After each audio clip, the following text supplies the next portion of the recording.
Саламатсыздар урматтуу окуучулар, сиздер менен кезектеги сабагыбызды баштадык. Бүгүн сиздер менен өтүлүүчү темабыз алкендер. Биз сиздер менен буга чейин чектүү углеводороддордун өкүлү болгон алкандар жана циклоалкандар, башкача айтканда циклопарафиндер деген тема менен тааныштык. Мына сиздер менен чексиз углеводороддордун өкүлү болгон алкендер менен таанышмакчыбыз. Молекуласынын курамында бир кош байланышы бар. Жалпы формуласы CN болгон чексиз углеводороддорду биз алкендер деп атайбыз. Алкендердин гомологиялык катарына көңүл бурсак, алкендердин гомологиялык катары этиленден башталат. Мында жалпы формуланы алабыз, анын ордуна экини коебуз, эндин ордуна H2 көбөйтүп, бул жакта эндин ордуна кайсы санды койсок, бул жерде эндин ордуна дагы ошол санды коебуз. S2H, экини 2 койсок 4, S2H4. Анда бул алкендердин биринчи гомологиялык катары этиленден башталат. Андан кийинки S3H6.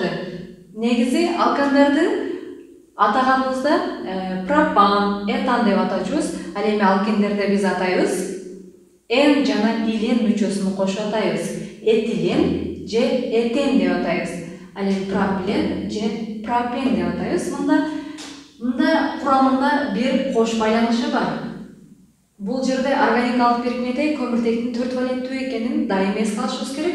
Көмүртек 1-2, ал эми бул 2 сутек менен 4 валенттүү болуп калат. Андан кийинки өкүлүн алсак, мында C4H8. Мунаны формула коюп чыгарсаңыздар болот. Бунун аты бутилен. Ал эми C5H10. Мунун структуралык формуласын жазабыз. Ал эми курамында ар биринин бирден кош байланышы болот. Мында бул пентилен. Дагы бир жазсак болот. Мисалы, бутен, бул жерде бутиленди карайлы. Көмүртектин биринчи, экинчи көмүртектен кош байланышы чыгып атат.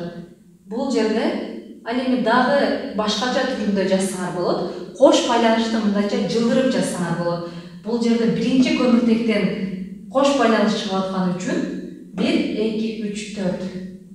Төртөнү санасак бул бутан, негизи бутан болуп эсептелет. Ал эми бир кош байланышы болгон үчүн бул жерде бутен 1. Биринчи көмүртек бул жерден башталат. 1, 2, 3, 4. Нумерация жүргүзгөндө.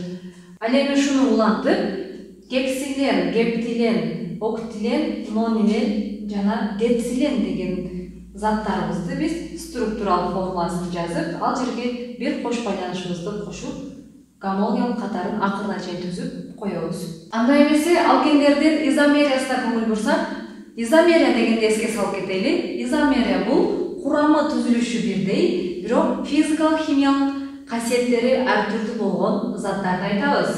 Мында биринчи түз тизмектеги көмүртек чынжырындагы алкендердин изомериясына көңүл бурайлы. Биринчиде бутен 2. Бул жерде экинчи көмүртектен кош байланыш чыгып жаткан үчүн N деген бул кош байланыштын экинчиде экенин көрсөтөт. Ал эми буну карайлы. Бул жерде 2 метил проплен 2 болуп эсептелет. Экинчи көмүртектен метил радикалы чыгып атат. Ал эми түз тизмектеги көмүртекти эсептесек, ал проплен болуп эсептелет. Мында бул бутендин изомериясы болуп эсептелет. Эсептесек, бунун курамындагы көмүртек, сутек бирдей, бунун курамында да көмүртек, сутек бирдей, курамы мындайча түзүлүшү бирдей. Ал эми башка затка айланып кеткен үчүн физикалык химиялык касиеттери ар түрдүү болуп эсептелет. Экинчиге алсак, мында кош байланыштын жайгашкан ордуна карата. Мисалы, бул жерде пентен берилген. Пентен биз алкандарда дагы өткөнбүз. Мисалы, радикал кайсыл жактан жакын болсо, ошол жактан нумерация жүргүзөбүз. Буларда дагы кош байланыш кайсыл жакта жакын болсо, ошол жактан нумерация жүргүзөбүз. Азыр бул жакта 3 көмүртек турат, бирок бул жакта 2. Кайсы жактан? Бул жакта азыр жакын. Бул жерден 1, 2, 3, 4, 5 деп биз нумерацияны коебуз. Экинчиден кош байланыш чыгып атат, пентен 2 деп аталат.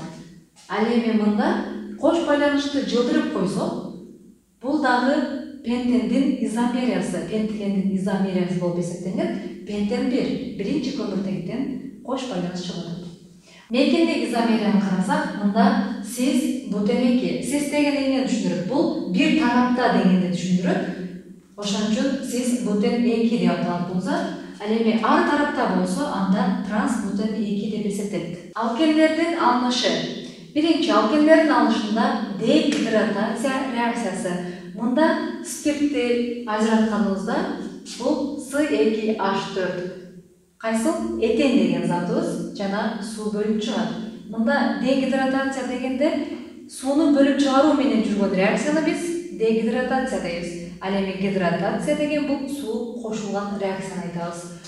Экинчиси дегидрлөө. Мында дегидрлөөдө эске сала кетели, дегидрлөө реакциясы суутекти бөлүп чыгаруу менен жүргөн реакцияны айтабыз. Ал эми гидрлөө дегенде суутекти кошуп алуу реакциясын айтабыз. Мында этанды биз дегидрлесек, С2H4 бул жерде этилен алынат жана суутек газ түрүндө бөлүнүп чыгып кетет. Андан кийинки дигалоген алкандарды спирттеги эритмеси аркылуу биз этенди алабыз бул жерде. Синтин бромиди бөлүнүп чыгып кетет. А бунун аты диброметан. Моногалоген алкандардын шелоштун таасири астында биз алкендерди алабыз. Ошондой эле калийдин ядиди жана суу бөлүнүп чыгат. Анда эмес, урматтуу окуучулар, алкендер деген темабызды кийинкисинде химиялык касиетин, физикалык касиетин ошондой эле колдонулушун улантабыз.